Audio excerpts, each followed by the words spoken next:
there's an object coming from interstellar space. What is it? At the moment, there's not much chatter in any mainstream that I've seen, but certainly people who know what's going on are very interested in it. And Avi Loeb is saying potentially some kind of alien intelligence behind what's happening. Now, this is why this is so important to grasp this information now.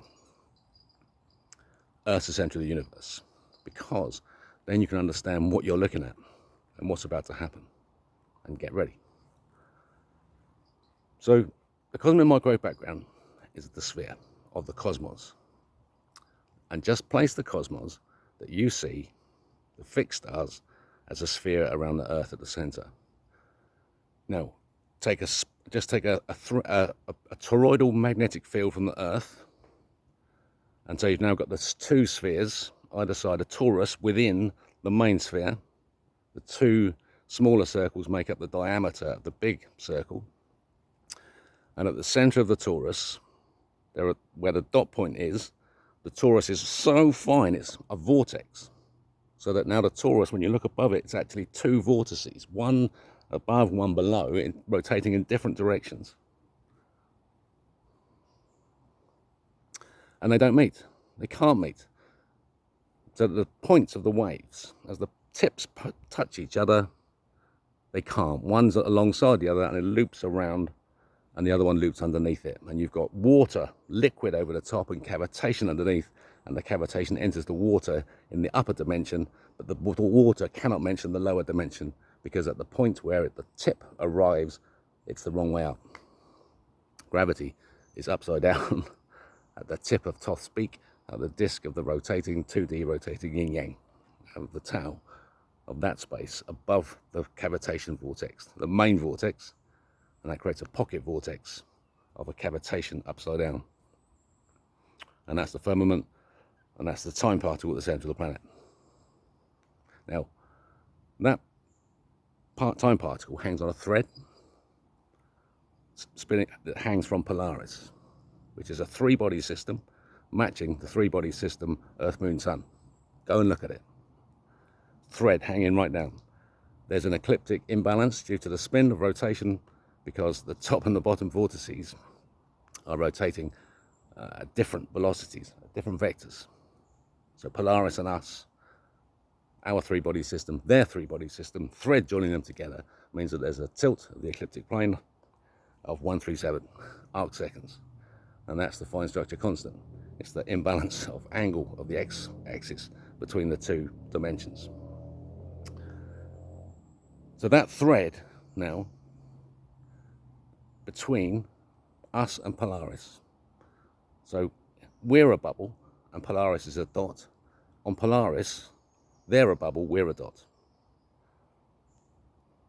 So just assume for the moment we're in the dimension where we live, and so there's a thread from just the dot of Polaris to us. Now, that thread doesn't meet us, does it? We just prove that the magnetic fields don't meet.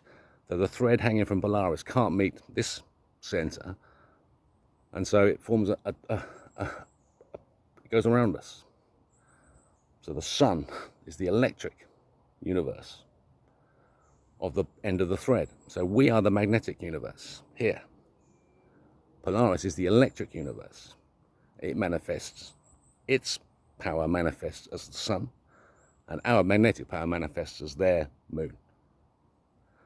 And so you can see that the moon and Polaris are actually the same object. So let's go back to our dimension, the simple one. So Earth's at the center of the universe, inside a sphere, and there's a thread from which all objects hang. There's a thread with a sun on it, and the sun spirals around us on that pendulum arm, going around us. And all the other planets go around the sun.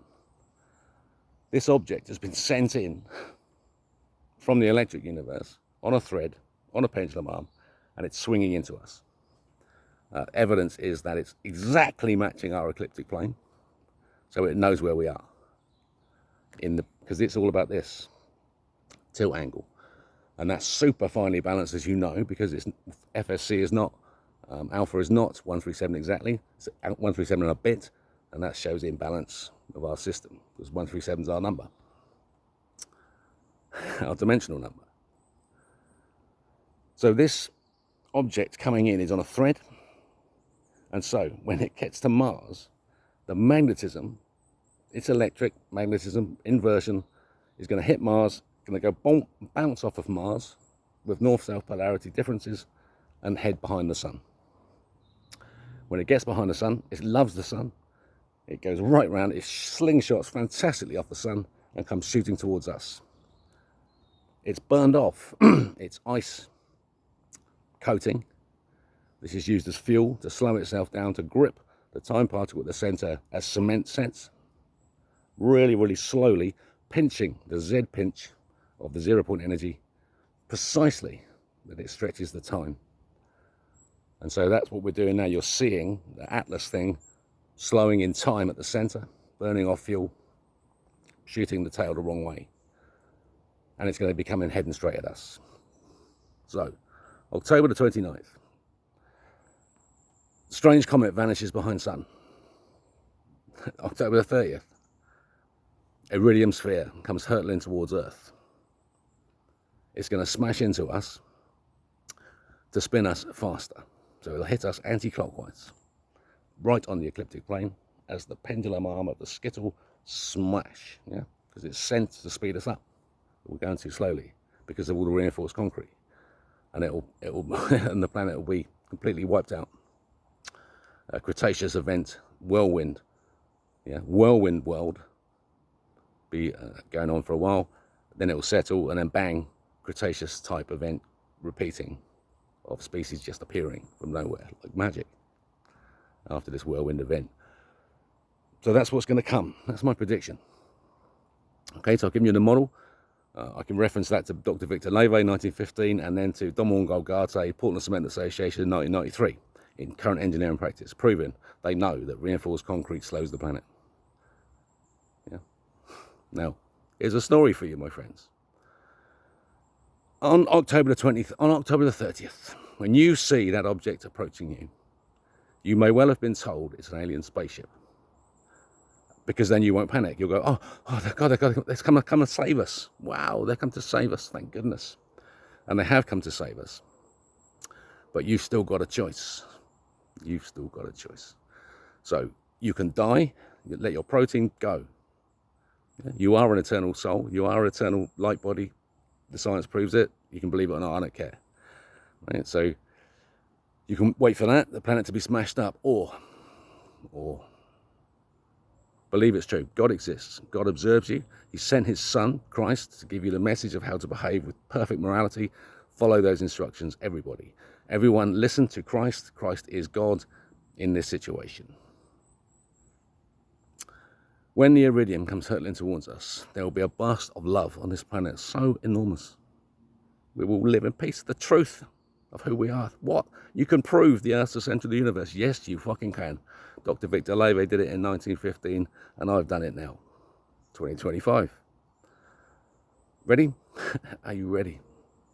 Because when that iridium comes hurtling towards you, it will enter orbit and become a new moon. Our new moon, our new strength, and the center of the universe will return back right to the dot point center. And we, lucky people that we are going to ride this wave to the future. You can do that instead. Yeah, that's truly where we are. So, at last, Earth, world, listen to me. Acts 3, 22, 23. Revelations 13, 18. Reynolds B. Eng, 220. Follow the Rebel King.